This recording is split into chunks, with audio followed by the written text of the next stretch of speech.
말씀의 제목을 같이 한번 읽겠습니다. 시작. 애통 중에 붙잡게 된 언약. 기도하겠습니다. 하나님, 오늘도 주의 감동으로 된 말씀을 주의 감동으로 우리가 읽기 원합니다. 사람의 생각과 또 세상의 학문이 아니라 본문이 그대로 말하고 있는 하나님의 마음을 보게 하시고, 그 주의 마음을 볼 때 우리 영에 부흥이 임할 것입니다. 다시 살아나는 역사가 있게 하시고, 한 주간에 어떤 피로와 어떤 죄의 묶임이 있다 할지라도 이 시간 그 복음 안에서 풀어지고 또 하나님 나라를 향해서 일어나는 시간으로 축복하여 주시옵소서. 가정에서 예배하는 모든 지체들 동일한 은혜를 더하여 주시고, 우리가 어디에 있든지 하나님을 대면하는 예배로 나아갈 것입니다. 감사하며 예수님의 이름으로 기도합니다. 아멘. 오늘은 창세기 강의 60번째 시간입니다. 오늘도 많은 분들이 이제 물어보시더라고요. 언제 끝나냐 물어보시는데 한 120번까지 생각하고 있습니다. 그래서 중간에 또 주님이 말씀하시면 창세기 시즌 1을 끝내고 다른 본문으로 갈 수도 있고요. 또 계속 정주행하라고 하시면 계속 본문을 따라가겠습니다. 지난주에는 저희가 이제 22장을 같이 좀 나누었는데요. 여러분 기억나시겠지만 모리아 산에서 번제를 드리는 장면을 아브라함의 관점에서 한번 봤고요. 또 누구의 관점에서 봤죠? 이삭의 관점에서 봤습니다.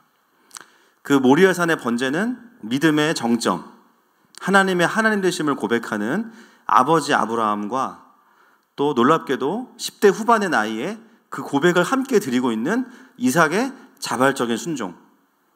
그래서 영적인 리더십의 세대 교체는 그냥 나이가 든다고 되는 것이 아니라 하나님의 강력한 임재가 있고 또 하나님을 경외하는 자리에서 영적인 세대 교체가 일어난다. 할렐루야.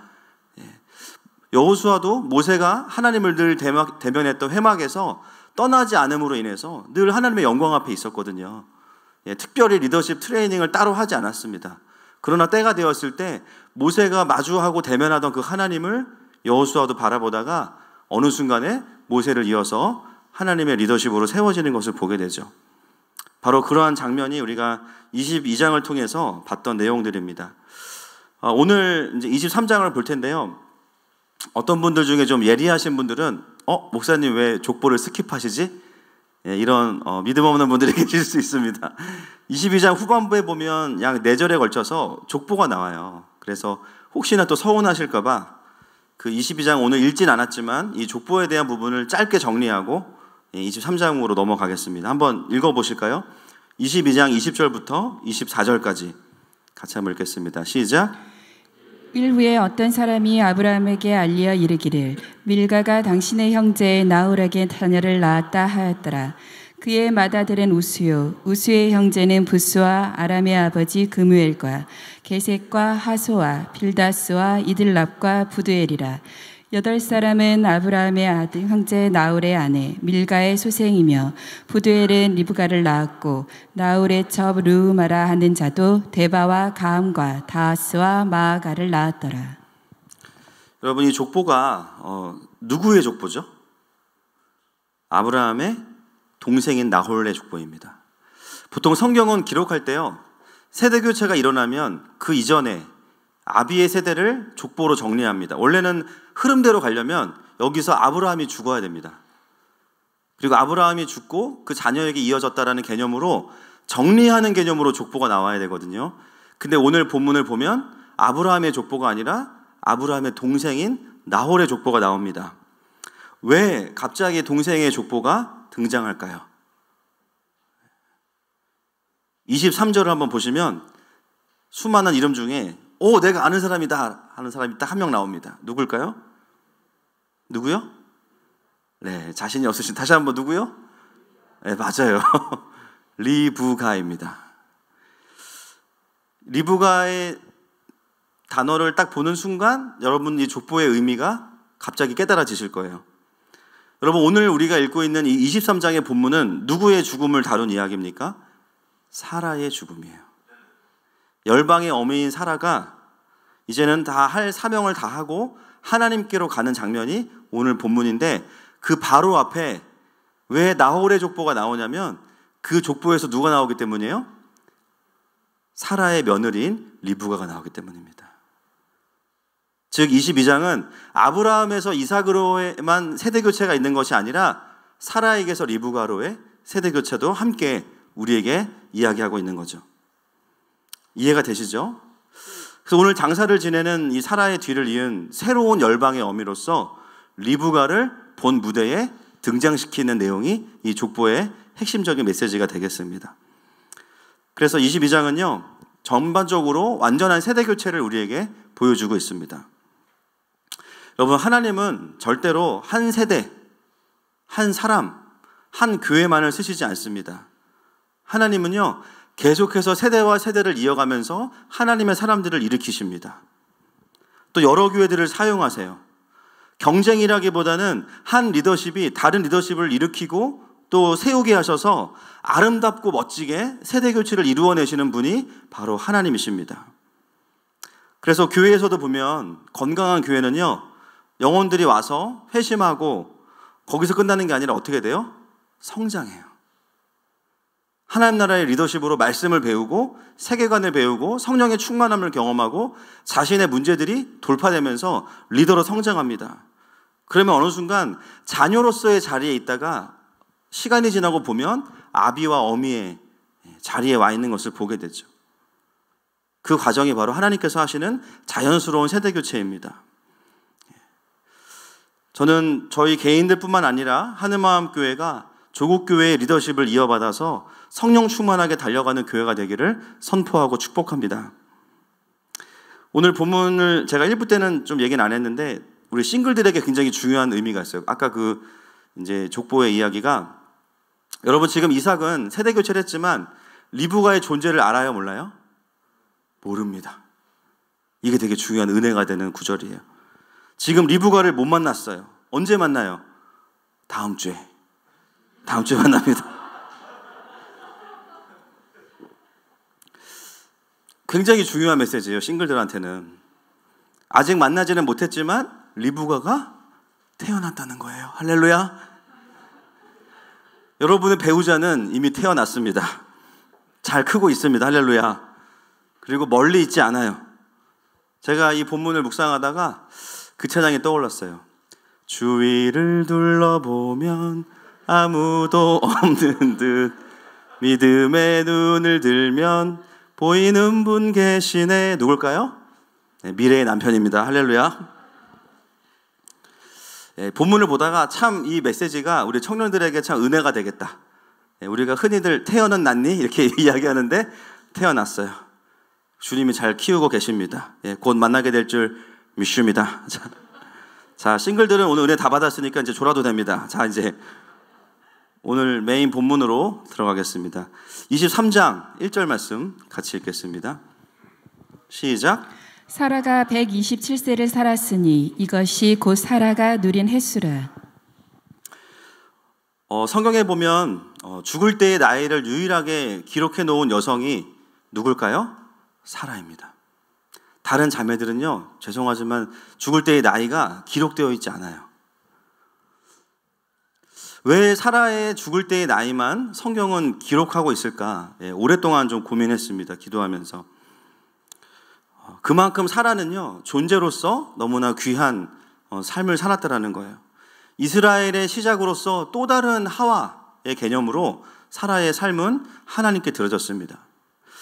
사라가 뭐 다 잘한 건 아니지만 그 사라의 존재가, 그의 노력과 그의 수고가 아브라함 못지않게 너무나 중요했다라는 것을 성경은 이야기하고 있어요. 여러분, 그 훌륭한 남편, 사회적으로 아주 성공하는 남편들 뒤에는 누가 있을까요? 더 훌륭한 아내가 있습니다. 그 남편을 서포트하고 지지해주는 남편이 있는 거예요. 훌륭하고 드러나도록 유명해진 아내들 뒤에는 누가 있을까요? 그것을 지지해주는 훌륭한 남편이 있습니다. 창세기는 우리에게 사라의 나이를 기록함으로 인해서 사라가 얼마나 믿음의 조상으로서 아브라함과 함께 수고했는지를 분명하게 기록하고 있는 거죠. 또 한 가지는 사라의 죽음을 명확하게 기록함으로 인해서 우리가 얻게 되는 결론이 뭐냐면요, 열방의 어미로 부름받은 사라가 그의 살아생전에 낳은 자녀는 육신의 아들 이삭 한 명밖에 없다라는 거예요. 어느 순간 사라져서 수많은 아이들을 몰래 출산한 게 아니에요. 그가 살아있는 동안 부르심은 열방의 어미인데 그가 낳은 자녀는 이삭 한 명이라는 사실입니다. 사라의 육신은 사라졌지만 그러나 창세기는 우리에게 무엇을 강조하고 있냐면 비록 한 명을 낳았지만 그 이삭 한 사람을 통해서 하나님의 언약이 성취되었다라는 것을 우리에게 전달하고 있는 것이죠. 근데 그게 어떻게 확증됐냐면 아이러니하게도 사라의 죽음을 통해서 확증되었습니다. 열방의 어머니가 평생 동안 한 명의 자녀만 낳고 하나님 곁으로 갔다라는 거예요. 여러분, 하나님의 자녀들인 우리는 이 땅에서 우리 각자를 통해서 하나님의 부르심을 이루어드리는 삶을 살아갑니다. 맞습니까? 그렇게 살다가 주님께로 주님 부르시면 가야 돼요. 분명한 것은 뭐냐면 우리의 삶을 통해서 하나님께서 하시고자 하는 일들은 신실하게 이루어질 것입니다. 왜냐하면 하나님이 하시기 때문이에요. 그런데 그것이 무엇을 의미하냐면 뭔가 많은 것을 성취하고 많은 것을 벌어내야 되고 높은 곳에 올라가야만 그게 성취가 되는 것은 아니라는 거예요. 내가 아무리 계획해도 나의 계산대로 모든 게 다 이루어지지도 않을 겁니다. 그리고 내가 생각해낸 그 일들을 다 해내기도 버거울 거예요. 여러분, 하나님은 이미 사라보다 더 큰 사명을 우리에게 주셨는데요. 그것은 하나님 나라를 이루는 삶입니다. 아멘이시죠? 우리 모두를 하나님 나라의 백성이자 하나님 나라를 확장하는 선교사로 부르셨어요. 그런데 그것을 이루어가는 우리의 삶을 돌아보면 사실 대단한 성취를 하는 것 같지도 않아요. 심지어 믿음으로 이삭 한 명을 낳는 것이 전부일 수도 있습니다. 본문은 우리에게 무엇이라고 이야기합니까? 그러면 실패한 인생인가? 아니요.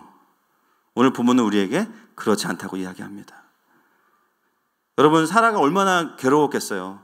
이름의 뜻은 열방의 어머니인데 자녀가 없어요. 자녀가 없어요. 그리고 늦은 나이에 죽을 둥사둥에서 한 명을 딱 낳습니다. 그런 부르심이 없어도 더 많은 자녀들을 낳고 살아가는 옆집의 아기 엄마를 보면 막 눌리는 거예요.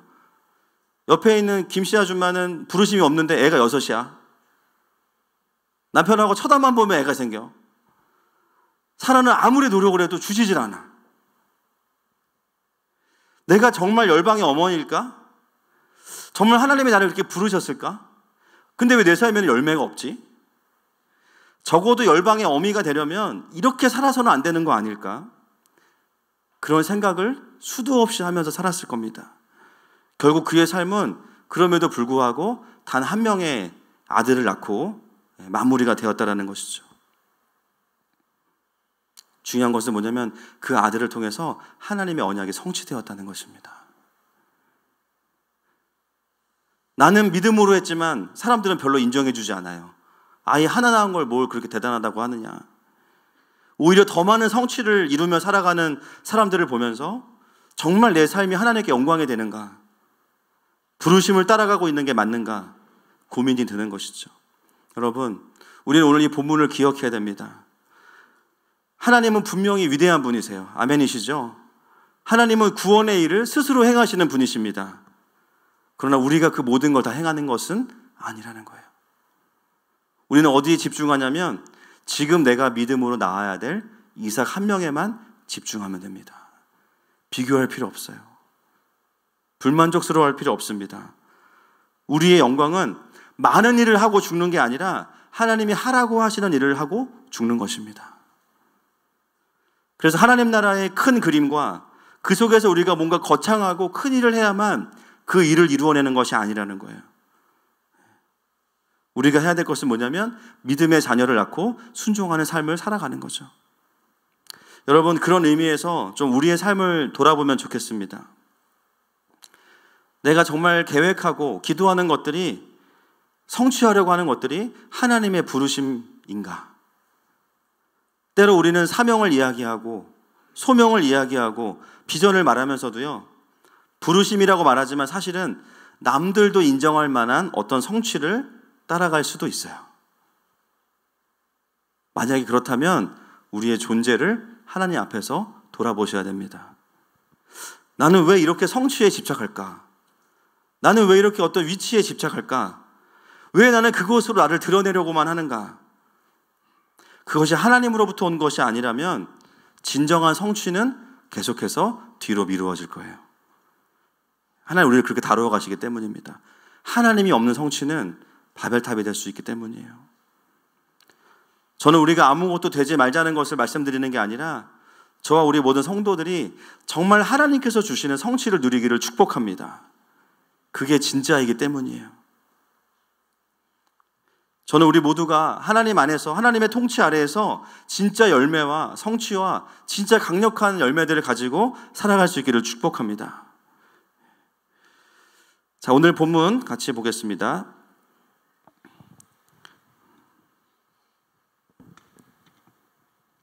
오늘 본문은 굉장히 이제 많은 분량인데요. 생각보다 심플하게 사건을 정리하면 아브라함이 밭을 산 이야기로 끝납니다. 아내가 죽고 밭을 샀다. 그런데 그거를 무려 20절에 걸쳐서 한 장을 다 할애해서 이야기하고 있어요. 사실 우리에게 이 본문은 굉장히 선입견이 클 수 있죠. 사라의 죽음으로 인한 슬픔이 너무 크기 때문이에요. 보통은 그래서 이 장을 읽을 때 많은 분들이 어떤 느낌으로 읽으시냐면 사라의 장례식에 조문하고 다녀가시는 느낌으로 본문을 읽으세요. 슬프죠. 여러분, 우리가 지금 아브라함과 사라와 함께 동행한 지가 벌써 6개월째거든요. 5월부터 제가 12장 풀었으니까, 그죠? 6개월 동안 매주 만났던 사라를 오늘 우리가 이제 떠나 보내야 되는데 저도 마음이 슬픕니다.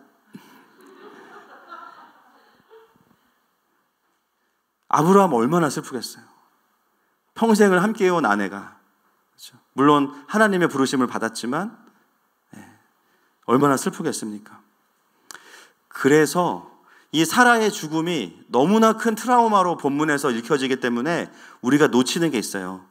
23장이 무엇을 말하려고 하는지를 놓치게 됩니다. 아, 사라가 죽었구나, 슬프다. 아브라함 얼마나 힘들까. 그리고 넘어가게 돼요. 그런데 오늘 본문을 보시면요, 사라의 죽음에 대해서 기록한 말씀은 2절, 1절밖에 없습니다. 나머지 19절이 다 무슨 이야기를 하고 있냐면 1절을 제외하고는 아브라함이 그 막벨라굴을 산 이야기에 모든 카메라를 다 갖다 대고 있어요.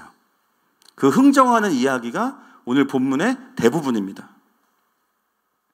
이상해요. 보통은 사람들이 살아있을 때 자기가 살려고 땅을 사고 집을 구매하는데 아브라함은 반대로 하고 있어요. 사라가 죽은 이후에 매장지로서 땅을 구매하려고 합니다. 그래서 그 실랑이를 벌이는 내용이 나오는데 5절부터 6절 말씀 같이 한번 읽어보겠습니다. 시작.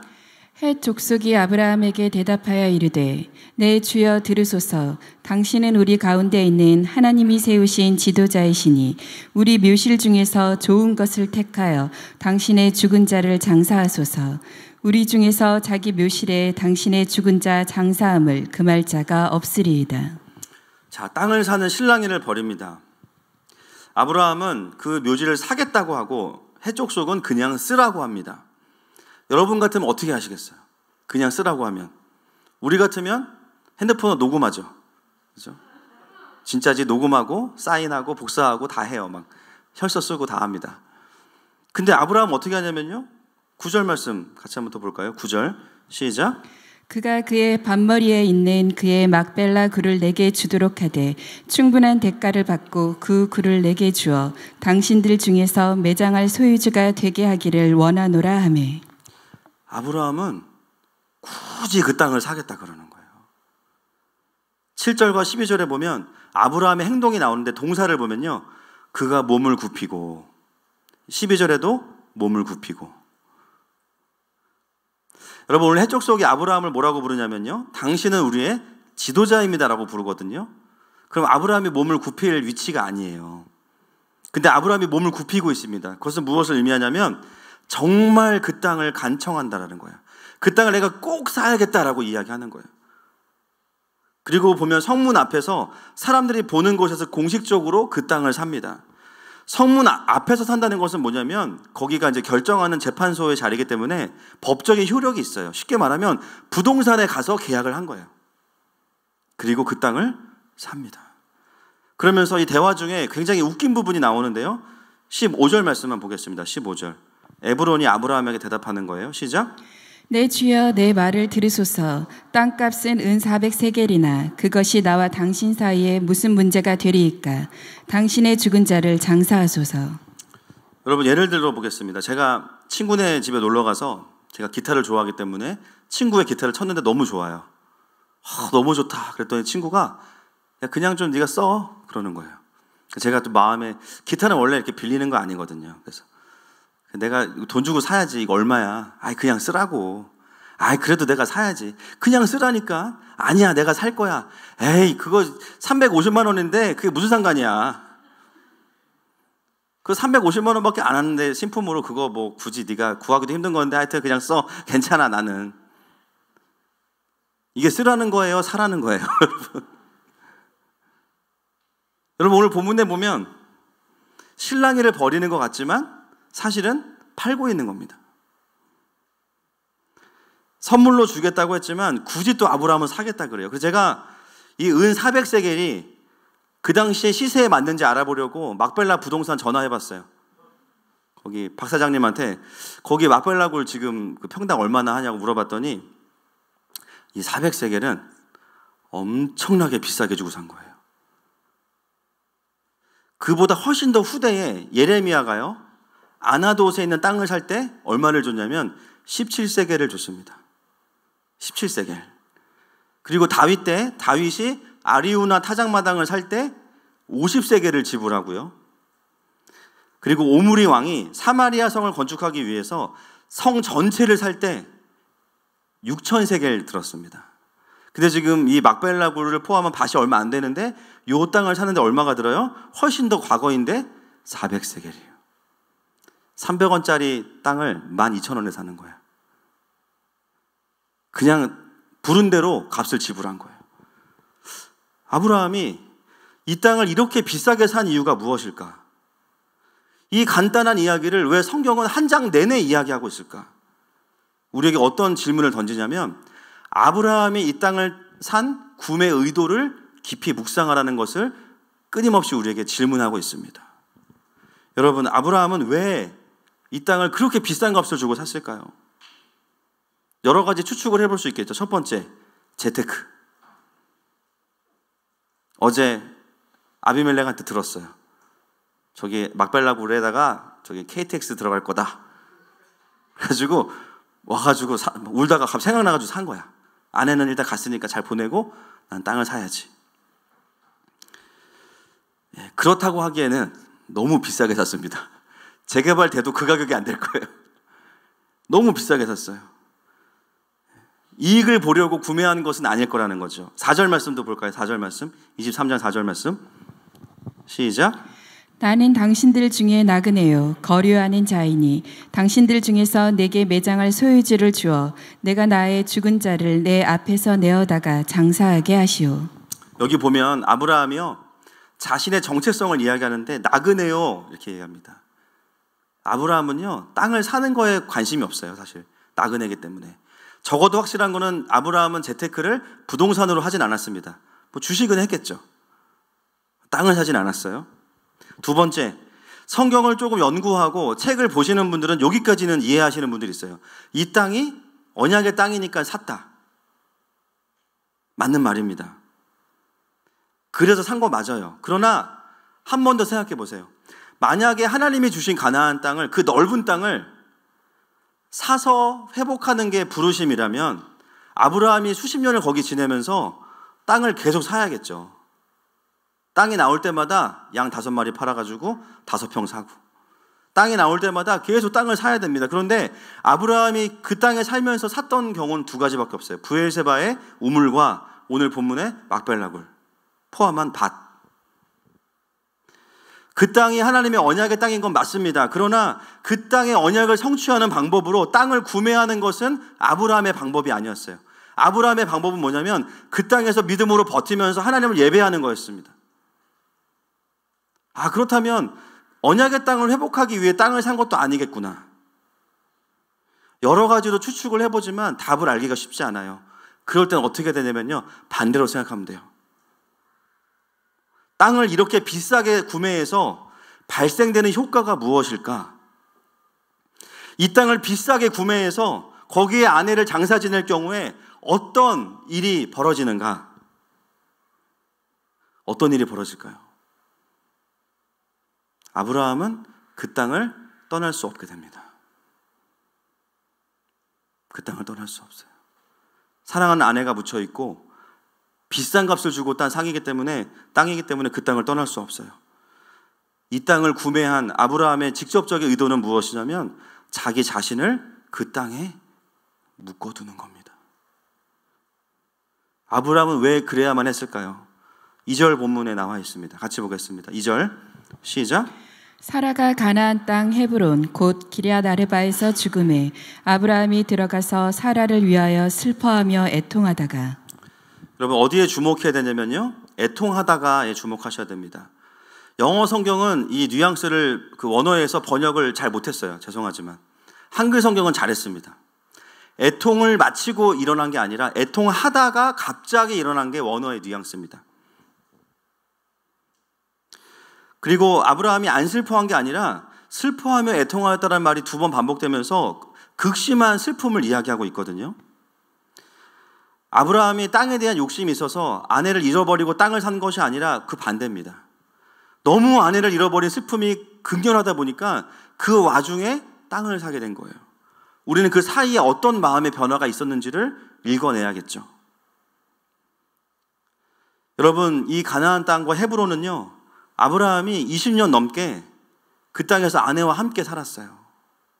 하나님 나라의 언약을 이루어가고 또 이삭을 낳고 생사고락을 함께한 땅이 바로 그 땅입니다. 더군다나 아브라함은요, 굉장히 사라에게 의존적인 사람이었죠. 사랑하는 사람을 잃는 슬픔과 함께 앞으로 남은 삶에 대한 막막함이 확 들어오는 거예요. 그렇게 울던 아브라함이 원어의 시제를 보면 애곡하던 중에 일어났다라고 되어 있습니다. 그 땅의 모든 장소에 아내에 대한 향수가 깊이 배 있어요. 제가 군대 가고 나서 가장 힘들었던 사람은 그때 제 여자친구입니다. 네. 지금은 제 아내가 됐어요. 그러니까 이렇게 예화를 들 수 있죠. 저는 첫사랑과 결혼했습니다. 저는 군대 가서 새로운 환경에 적응하지만 사실 힘든 사람은 누구냐면요, 기다리는 사람이 힘들어요. 왜냐하면 남자친구와 함께 올라갔던 교회 계단이 떠오르고 떡볶이집을 지나갈 때마다 저기서 오뎅을 같이 먹었는데 뭐 길거리를 다녀도 다 남자친구 생각밖에 안 나요. 저를 보내고 아내가 그 첫 주에 이제 교회 가려고 택시 탔는데 그 택시에서 라디오에서 무슨 노래가 나왔냐면 집 떠나와 열차 타고 이게 나오는 거예요. 아내가 택시에서 빵 터져가지고 막 울고. 야, 몇 년 사귀다가 잠깐 헤어져 있는 상황에서도 이렇게 힘든데 평생을 살아온 배우자와 함께했던 환경에서 배우자만 없는 삶이라는 것은 지독히도 괴로운 일이죠. 아브라함은 이제 아들도 생겼고 나이도 들었습니다. 여러분, 사람이 나이가 들면요, 자연스럽게 어디를 그리워하게 될까요? 고향이에요. 갈대아우르. 고향은 아무리 시간이 지나도 고향입니다. 갈대아우르에서 그 삼거리 집에서 시장에서 먹었던 순댓국밥, 와 진짜 맛있었는데 그 갓김치 죽기 전에 한번 먹고 싶다. 선교사님들 중에서 선교를 포기하는 이유 중에 하나가 영적인 이유도 있지만 김치를 못 드셔서 분도 있다는 이야기를 전해 들었습니다. 아내의 죽음으로 인해서 너무나 큰 슬픔과 허탈함과 깊은 공허함, 그 속에 있던 아브라함의 마음속에 갑작스럽게 일어난 마음의 변화가 뭐냐면 다시 고향으로 돌아가고 싶다는 거예요. 지금까지는 하나님의 부르심 때문에 와 있긴 했지만 하나님이 아니어도 이 땅에서 버틸 만한 여러 가지 이유가 있었어요. 그 중에 가장 큰 게 뭐예요? 아내 사라입니다. 마음이 흔들릴 때마다 사라가 이야기해 주죠. 우리가 여기 왜 왔어? 하나님께서 우리를 부르셨어. 절대로 돌아가면 안 돼. 같이 버텨줄게. 근데 이제 137세가 된 아브라함 옆에는요, 그렇게 이야기해 줄 수 있는 아내가 없는 거예요. 이제 이 땅에 남아야 된다면 그 유일한 이유는 그냥 하나님의 약속 하나 붙잡고 남아야 되는데 그 마음을 지켜내기가 쉽지가 않은 거예요. 그래서 깊은 애통 속에 있다가, 깊은 슬픔 속에 있다가 아브라함은 무엇을 느꼈냐면요, 영적인 위기를 느낍니다. 야, 이 마음 가지고 있다가는 나도 모르게 갈대아우로 가는 비행기를 타고 있겠구나. 지금 이 마음이라면 다시 고향으로 돌아갈 수도 있겠구나. 오늘 본문은 굉장히 급작스러운 동사들을 사용합니다. 그 위기감 속에서 아브라함은 갑자기 뭐에 홀린 사람처럼 자리를 박차고 일어나서 그 땅을 말도 안 되는 비싼 값을 주고 그냥 사버리는 거예요. 만약에 800세겔 불렀으면 안 샀을까요? 삽니다. 무조건 삽니다. 여러분, 아브라함은 오늘 어떤 행동을 취하고 있는 거냐면 인간적인 정서와 그리움 때문에 언약의 삶의 이전으로 돌아가려는 자신을 그 땅에 붙들어 매고 있는 겁니다. 오늘 23장은 우리에게 그것을 계속해서 소리쳐서 외치고 있어요. 아브라함은 지금 영적인 퇴로를 차단한 겁니다. 이 슬픔과 그리움 때문에, 인간적인 마음 때문에 갈대아 우르로 다시 돌아가는 것은 하늘에 있는 아내도 기뻐하지 않을 거야. 하나님은 당연히 원하시지 않겠죠. 정신 차려야겠다. 아브라함이 어떻게 해요? 자신이 뒤로 물러가지 않도록 흔들리는 자신의 마음을 다시 하나님 앞에 확증하는 겁니다. 그래서 오늘 본문은 사라의 죽음에 포커싱하지 않고요, 그 죽음 앞에서 더 굳게 언약을 붙잡고 있는 아브라함의 행동을 우리에게 보여주고 있습니다. 그래서 오늘 설교 제목이 뭐예요? 죽음을 통해 붙잡게 된 언약입니다. 여러분, 우리가 신앙생활하면서 이럴 때가 참 많아요. 하나님의 마음과 부르심을 따라서 잘 가다가 갑자기 인간적인 이유와 다른 유혹들로 인해서 우리의 마음이 갈라져요. 이전에는 온전히 순종하고 하나님 앞에 순전한 마음으로 살아갔는데, 그래서 어떤 상황이 와도, 어떤 어려움이 있어도 하나님께서 주시는 확증과 평안함이 있었는데요, 그런데 어느 순간 그 마음이 갈라집니다. 갑자기 믿음 위에 서지 않고 두려움 위에 서고요, 근심 위에 서고요, 고통과 상처 위에 서게 됩니다. 두려움 위에 서게 되면 항상 어떻게 돼요? 불안하고 초조하죠. 내가 이렇게 살다가 망하는 게 아닐까? 내가 잘하고 있는 걸까? 하나님의 부르심의 음성과 다른 음성들에 반응하기 시작하는 거.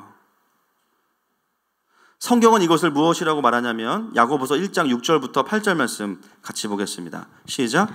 오직 믿음으로 구하고 조금도 의심하지 말라. 의심하는 자는 마치 바람에 밀려 요동하는 바다 물결 같으니 이런 사람은 무엇이든지 주께 얻기를 생각하지 말라.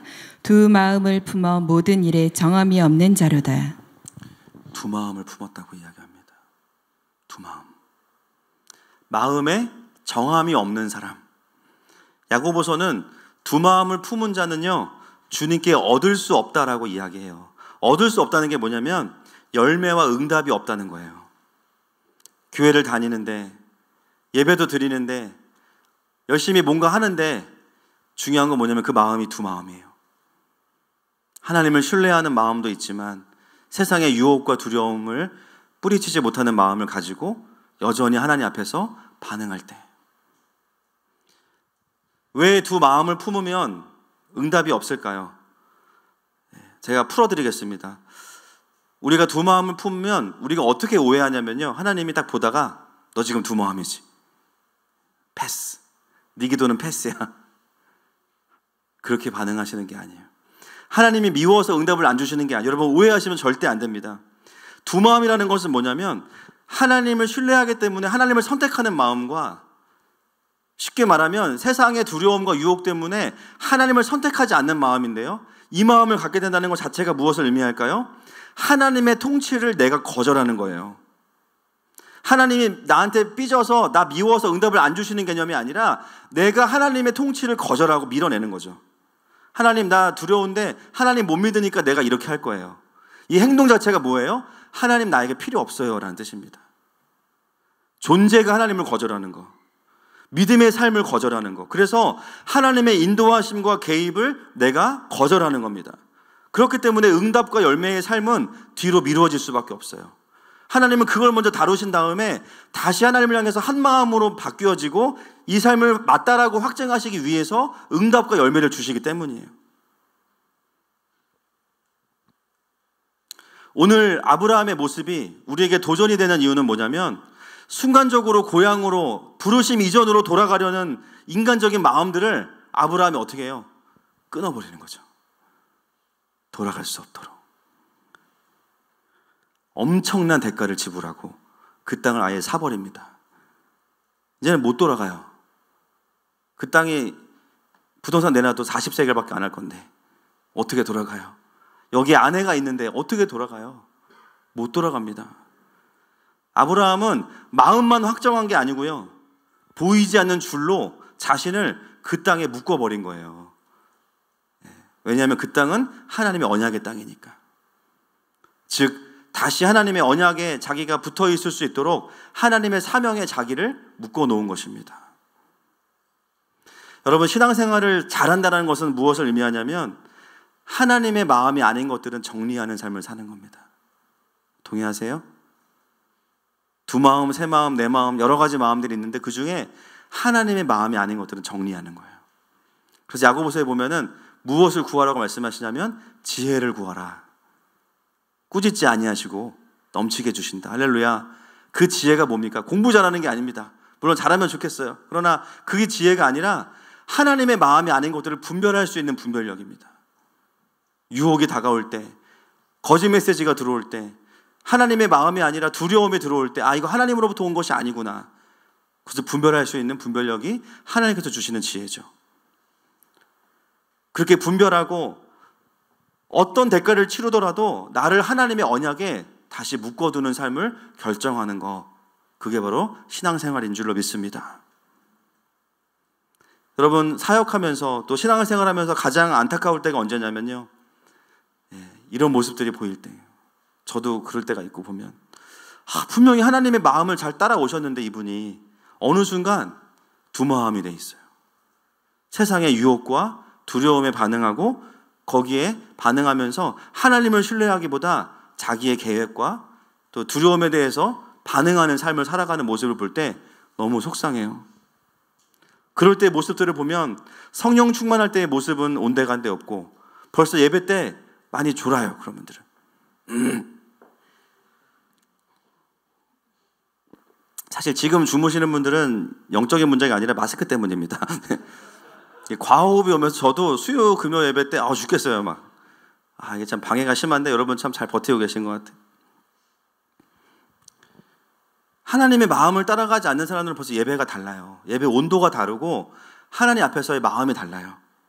그리고 보이는 모습들이 과거 예전의 모습들로 반응합니다. 분노, 원망, 불평, 시기, 질투. 하나님의 방법이 아니라 내가 이전에 하나님 모를 때의 방법으로 또 스트레스를 풀어내고 어느 순간 보면 과거의 모습으로 잠시 돌아가 있는 모습을 보게 됩니다. 그러면 지금까지 훈련하면서 하나님을 따라왔던 시간들이 한순간에 와르르 무너진 것 같아요. 너무 속상해요. 물론 그 과정 또한 하나님의 훈련의 과정 안에 있고 또 광야의 긴 시간도 훈련으로 본다면 의미가 있죠. 그러나 안타까움은 뭐냐면 우리가 돌아가지 않아도 되는데 여전히 돌아가는 모습들을 볼 때마다 참 많이 안타깝습니다. 제가 자주 보진 않지만 이제 TV 프로그램 중에 골목식당이라고 아세요, 여러분? 골목식당. 네, 한 5분 정도 아시고 나머지 분들은 다들 말씀과 기도에 또 집중하시기 때문에 백종원 씨가 나오는 골목식당이라는 프로그램을 제가 이제 제 방을 보다가 굉장히 은혜 받은 이야기가 하나 있습니다. 이 골목식당에 보면 거의 이 외식업계에서는 백종원 씨가 예수님이거든요. 이분이 오시면 부흥이 있고 이분이 가시면 부흥이 사그라듭니다. 아무리 장사가 안 되는 식당도 이분이 오시면 3일 안에 부흥해요. 진짜 신기해요. 근데 와서 뭐 하냐? 왜 장사가 안 되는지를 종합적으로 컨설팅 해줘요. 이 집은 간장이 틀렸습니다. 이 집은 튀김 온도가 틀려요. 그리고 이 집은 조명이 어두워요. 이런 거를 개선할 사항을 이야기해주고 나면 그걸 고치면 반드시 부흥해. 막 사람들이 막 줄 서서 막 밥을 사 먹고 막 그래요. 근데 거기서 끝나는 게 아니라 백종원 씨가 나중에 또 와서 AS를 해줘요. 한참 뒤에 와서 지금도 잘 되고 있나? 근데 제가 이제 봤던 그 방영됐던 그 한 프로가 뭐였냐면 그 AS를 해주는 한 집의 이야기였는데요. 분명히 백종원 씨가 와서 컨설팅 해주고 그대로 했어요. 한 가지 제일 중점적으로 이야기했던 게 뭐냐면 오늘 재료는 오늘 쓰고 내일 쓰지 말라는 거예요. 그것만 지켜라. 근데 그렇게 했는데 진짜 막 사람들이 벌떼같이 몰려들고 빚을 다 갚았어, 빚을. 근데 어느 순간부터 이분들이 어떻게 했냐면 과거의 습관으로 돌아가 버린 거예요. 그러니까 댓글들이 처음에는 맛있어요, 좋아요 하다가 점점 초심을 잃어버렸어요. 백종원 씨 사진 빼세요. 막 이런 거 나오는 거예요. 백종원 씨가 그걸 듣고 이제 몰래 가서 그 집을 박살내는 장면을 제가 봤습니다. 가서 어떻게 했냐. 냉장고를 확 열더니 재료를 다 꺼내요. 보면 다 아나 봐요. 이거 오늘 거 아니죠. 사투리 쓰니까. 그러니까 이제 처음에는 아니라고 오늘 한 거라고 막 하다가 뭐 수분이 뭐 어떻다고 하니까는 이제 이실직고 하는 거예요. 맞다고. 사실은 한 3일 됐다고. 다 꺼내가지고 엄청 혼내는 거예요. 그때 백종원 씨가 했던 말이 저에게는 성령님의 음성이었습니다. 제가 왜 화를 내는지 아세요? 옛날로 돌아갈까 봐 그래요. 옛날로 돌아갈까 봐. 저는 그 대사를 듣는데 하나님 저한테 하시는 말씀 같아요. 성모가 내가 너에게 왜 이것들을 이야기하는지 아니? 네가 과거로 돌아갈까 봐. 너 이 관계의 문제, 이 재정의 문제, 너 가정의 문제, 너 외로움의 문제 돌파했잖아. 왜 다시 과거로 돌아가려고 하니? 내가 너와 함께하고 너의 삶에 하나하나 이야기하고 있는데 너 왜 다시 과거로 돌아가려고 하니? 여러분, 우리의 신앙과 우리의 인생이 예수님을 만나서 완전히 새롭게 되었습니다. 아멘이시죠? 이제 우리의 삶은 어떤 삶이에요? 그 복음을 우리의 어둠 가운데 적용하면서 풍성함을 누리고 승리하는 삶이 우리의 삶인 줄로 믿습니다. 하나님 우리의 삶에 그렇게 하나님의 나라가 임하게 하셨는데요. 여전히 우리가 어떻게 해요? 속아서 과거로 돌아가요. 내 성질대로, 내 습관대로, 내가 하던 반응대로 돌아가요. 또다시 하나님의 통치가 아니라 세상의 통치를 받던 그때의 삶으로 다시 돌아갑니다. 두 마음을 품으면 그렇게 되는 거예요. 단순히 하나님께서 우리에게 마음에 안 들어서 우리를 벌 주시는 게 아니라 우리가 하나님의 주권을 선택하지 않은 것에 대해서 하나님 말씀하고 계신 거죠. 하나님 앞에서 마음에 정함이 없기 때문에 이리 흔들리고 저리 흔들리기 때문입니다. 그 삶에는 열매와 응답이 없다는 거예요. 죽기 얻기를 생각하지 말라. 가지가 나무에 붙어 있지 않은데 어떻게 열매가 맺히겠어요?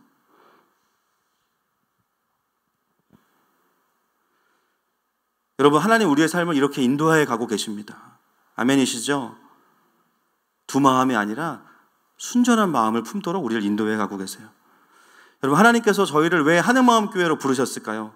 그냥 많은 교회 중에 그냥 보니까 목사도 잘생겼고 그냥 너무 마음에 들어. 그래서 그냥 다녀야겠다. 이해합니다. 충분히. 왜 웃으세요? 다 두 마음을 품으셨어요, 지금. 그냥 이 교회는 좀 나은 것 같아, 그냥. 조금 더 좋은 것 같아. 조금 더 인격적이야. 근데 목사가 연식이 좀 젊어. 우리는 여러 가지 기준으로 선택했을 수 있지만 여러분, 하나님 그러시지 않아요. 하나님은 우리가 이전보다 더 하나님과 깊어지기 위해서 많은 교회들이 다 있지만 그러나 여러분에게 적합한 이 교회로 인도하신 겁니다. 우리가 모이게 된 각자의 상황과 사연은 달라요. 그러나 우리를 부르신 하나님은 동일한 분이세요. 늘 세상의 유혹에 요동치고 하나님의 말씀을 알지 못해서 진짜와 가짜를 구별하지 못하고 그렇게 미혹당하고 살던 우리의 삶을 다시 하나님께로 연결시키시고 이끄셔서 하나님 나라의 분명한 것들을 보여주시기 위해서 우리를 이곳으로 부르셨습니다. 하나님 그래서 우리에게 무엇을 주시기 원하시냐면 하나님의 형통함을 주시기 원하시는 거예요. 우리가 그분 안에 있을 때 얼마나 풍성한 열매를 맺는지를 보여주시기 위해서. 그렇다면 우리의 신앙을 이전으로 돌아가게 해서는 안 되는 겁니다. 두 마음을 품은 채로는요, 오랫동안 살아갈 수 없어요. 많은 분들이 말하죠. 코로나 이전으로 돌아갈 수 없다. 우리는 그거보다 더 강력한 게 있어요. 예수님 이전으로는 돌아갈 수 없어요. 아멘이십니까? 더 적용하면 하늘마음 교회 이전 시즌으로 돌아갈 수 없습니다. 하늘마음 공동체에 오신 이상 더 깊어지셔야 됩니다. 그게 저와 여러분을 이곳으로 부르신 하나님의 부르심이에요. 사역을 하면서 가장 기쁠 때가 그렇게 마음이 갈라져 있던 분들이 하나님 주시는 지혜를 통해서 내 안에 비진리들을 분별하고 믿음 위에 서기 시작하면서부터 하나님이 주시는 확증들이 있어요. 말도 안 되게 취업되고 막 그렇죠? 오랫동안 자녀가 없었다가 자녀가 생기기도 하고 하나님께서 주시는 전리품들이 있어요. 그러면서 그런 고백을 하죠. 목사님, 이 자체도 감사하지만 내가 하나님 앞에서 마음을 어떻게 쓰는지를 배웠어요. 어떻게 하나님의 뜻을 분별하는지를 배웠어요. 근데 그렇게 살아가고 있다 보니까 하나님께서 주시는 축복이 있네요. 그 이야기들을 들을 때 너무나 기쁩니다. 저희 교회에는 그런 간증들이 참 많아요. 1부 때도 간증했지만 저희 교회 한 전사님의 이야기입니다. 저희 교회에 오신 전사님께서 2년 전에 갑자기 어떤 아주 큰 교회에서 강남에 있는 큰 교회에서 이제 한 부서를 맡아달라고 연락이 왔는데 제가 듣기에도 거기가 더 대우도 좋고 가면은 더 본인의 은사가 좀 잘 활용이 될 것 같아가지고 처음에는 이제 가라고 했어요. 그 교회가 나쁜 것도 아니고 그 사역이 나쁜 것도 아닙니다. 오해하지 마세요. 근데 이제 그래서 앞에서 인사도 다 했어요. 뭐 이제 갑니다. 막 울고 막 축복해주고 했는데 그날 저녁부터 마음이 제가 되게 안 좋은 거예요. 근데 저 말고도 그 전사님을 위해서 기도하는 분들이 마음이 불편하다고 연락이 왔어요. 저도 다시 기도하다가 아 이거 아닌 것 같다 생각이 들어가지고 이제 불렀어요. 가지 말라 그랬어요. 엄청 당황하더라고요. 보통 당연하죠. 사역지를 간다고 했는데 가지 말라고 하고 본인은 그 얘기를 하는 것 자체가 그 교회에 엄청나게 큰 그 예의에 어긋나는 일입니다. 여러 가지 조건도 굉장히 좋은데 그걸 취소한다는 건 쉽지 않아요. 그런데 그 전사님이 뭐 제가 권면해서라기보다는 본인이 기도하면서 다시 마음을 받은 거예요. 아, 가면 안 되겠다. 여기서 좀 더 훈련 받아야겠다. 근데 제가 지켜보니까 그 전사님이 그 시간을 지나면서 이전보다 더 영적으로 깊어지는 것들을 보게 됩니다. 설교도 달라지고 리더십도 달라지고 사역을 하면 하나님이 재정을 계속 채워주시고 지속적인 형통함이 있어요. 또 가장 강력한 축복은 뭐냐면 여기서 너무나 귀한 아내를 만났습니다. 거의 성령님 같은 분을 만났어요. 그때 갔으면 못 만났어요. 누군지 모르시죠? 굉장히 사도 바울 같은 그런 분이 있어요. 사실 사역자들 뿐만 아니라 저에게 성도님들을 보면 너무 신기해요. 하나님은 그냥 동일하세요. 하나님 원래 그런 분이시고 그렇게 일하세요. 그 오해만 우리가 조금 철회하고 이해하기 시작하면 하나님과 동행하기 시작하면 하나님 어김없이 그렇게 일하세요. 히브리서 10장 39절 말씀 같이 읽겠습니다. 시작. 우리는 뒤로 물러가 멸망할 자가 아니요 오직 영혼을 구원함에 이르는 믿음을 가진 자니라. 아멘. 우리는 뒤로 물러가서 멸망할 자가 아닙니다. 우리에게는 후진은 없어요. 오직 영혼을 구원하는 믿음을 가진 것만 있습니다. 그것은 정함이 없는 나의 마음을 주님께로 확정하는 것을 통해서 드러나는 것입니다. 그것이 영적인 전진의 핵심이죠. 그렇게 살기로 마음을 먹은 사람들은 어떻게 하냐면요, 가나안 땅에 자신의 몸을 묶는 거예요. 하나님의 언약이 아니면 살아갈 수 없도록 자기의 삶의 대가를 지불하고 자기를 하나님의 말씀 앞에 묶어두는 겁니다. 하나님을 의지하는 길 외에 다른 길은 다 폐쇄시키는 거예요. 아브라함 보십시오. 아내를 그 땅에 묻고 비싼 돈을 주고 그 땅을 산 거예요. 이제는 갈 수 없는 거죠. 여러분 그 이후에 보시면 아시겠지만 이 막벨라 굴에 사라만 묻히는 게 아니라 누가 묻혀요? 이삭과 리브가와 야곱과 라헬이 묻힙니다. 그 다음에 오고 오는 리더들이 다 그 땅에 묻혀요. 심지어 이 모습을 알고 있는 야곱도 하몰에게서 땅을 사서 거기에 나중에 누가 묻히냐면 요셉이 600년 뒤에 거기에 묻혀요. 왜요? 하나님의 언약의 땅이니까. 아브라함의 이 순종이 다른 리더들에게 하나님의 사명을 쫓아가는 사람들의 모습이 어떤 것인지를 명확하게 보여주는 삶의 스탠다드가 되어집니다. 우리의 고향은 갈대아 우르가 아니야. 이제는 하나님이 약속하신 언약의 땅이야. 그렇다면 이 땅을 떠날 수 없지. 여기에 나의 뼈를 묻겠어. 마음으로만 하는 게 아니라 액션을 취하는 거예요. 말씀을 정리하겠습니다. 사랑하는 여러분, 오늘 하나님께서 찬양팀 나와주시고요. 이 23장을 통해서 우리에게 너무나 분명하게 말씀하고 계세요. 나의 삶에 고통과 상실이 너무 커서 사라를 잃은 것처럼 하나님의 언약마저 놓고 싶고 그냥 이전의 삶으로 돌아가야겠다. 혹시 그런 마음으로 오신 분들 계신다면 오늘 하나님 여러분에게 말씀하고 계신 거예요. 다시 언약의 땅에 머무르라고 말씀하십니다. 혹시 두 마음을 품고 정함이 없이 흔들리고 계신다면 여러분 지금 여기서 자리를 박차고 일어나셔서 하나님의 언약을 사십시오. 우리가 이렇게 선택할 수 있는 이유는 내가 대가를 지불하기 전에 주님이 먼저 나에게 대가를 지불하셨기 때문이에요. 나 같은 사람 하나를 사시기 위해서 하나님이 지불하신 금액은 400세겔 정도가 아닙니다. 자신의 아들을 내어주셨습니다. 사라의 죽음 앞에서 애통하던 아브라함이 정신을 차린 것처럼 우리는 예수님의 십자가 앞에서 애통하는 가운데 우리의 영이 깨어날 것입니다. 내가 받은 구원이 이렇게 귀한 것인데, 아버지의 사랑이 얼마나 큰 것인데 내가 이전으로 돌아갈 수 없지. 내가 어떤 대가를 치르더라도 이제는 내가 그분의 부르심과 언약을 포기하지 않겠다.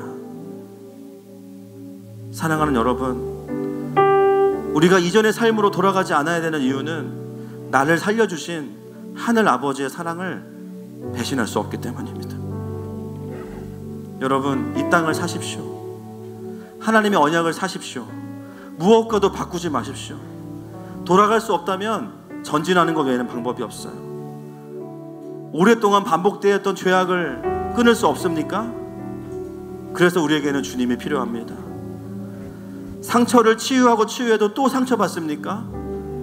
그래서 우리에게는 주님이 필요합니다. 미래가 두렵습니까? 그래서 우리에게는 주님이 필요합니다. 우리의 가정에 사랑이 없나요? 그래서 우리에게는 주님이 필요한 거예요. 이 시간에 그렇게 우리를 부르고 계시는 주님 앞에 함께 나아가십시다.